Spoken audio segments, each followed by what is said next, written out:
সালটা 2021 চ্যাম্পিয়ন্স লিগের round of 16তে ডিমারিয়ার পিএসজির কাছে হেরে চ্যাম্পিয়ন্স লিগ থেকে বিদায় নিয়েছে মেসির বার্সেলোনা।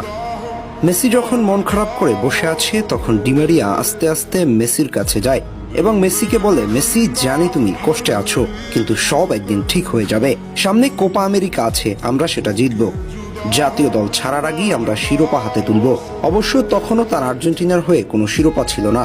আর তখন মেসি মৃদু হেসে মারিয়াকে বলল, জাতীয় দলে দেখা হবে, আমাদের এটা জিততেই হবে। আমি তোমার উপর ভরসা করি, আমার হাতে সময় খুব বেশি নেই, আর্জেন্টিনার জন্য কিছু করে যেতে চাই। সত্যি বলতে তখনও আর্জেন্টিনার দলের জয়ের আশা ছিল হয়তো 0%, কিন্তু ইচ্ছা শক্তি আর আত্মবিশ্বাস ছিল 100%। ডিমারিয়ার মনে ছিল আত্মবিশ্বাসে ভরপুর। বিশেষ করে ডিমারিয়া আর মেসি দুজনই তখন জাতীয় দল থেকে বিদায়ের খুব কাছে ছিল, কিন্তু কে জানতো তারা একসাথে দুটি কোপা আমেরিকা আর একটি বিশ্বকাপ জিতবে। 2022-এ বিশ্বকাপ জয়ের পর মেসি ডিমারিয়াকে একদিন বলে, আমি কখনো ভাবিনি এত শিরোপা পাবো, আমি শুধু একটা শিরোপা জিততে চাইতাম, কিন্তু বিশ্বকাপ কখনো কল্পনাও করিনি। 2014 সালের ফাইনাল আমাকে অন্যভাবে শিখিয়ে দিয়েছিল, কিন্তু এটাই হয়তো ফুটবলের সৌন্দর্য, তুমি জানো না ভেতরে কি লেখা আছে।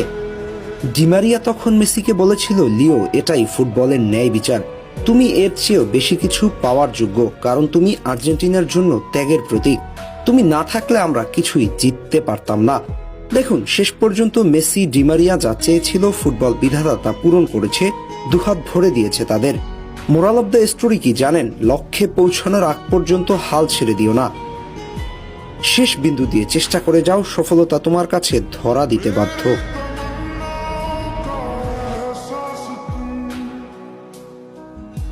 मैं कहीं भी रहूं मेरे आस पास, खुदा जाने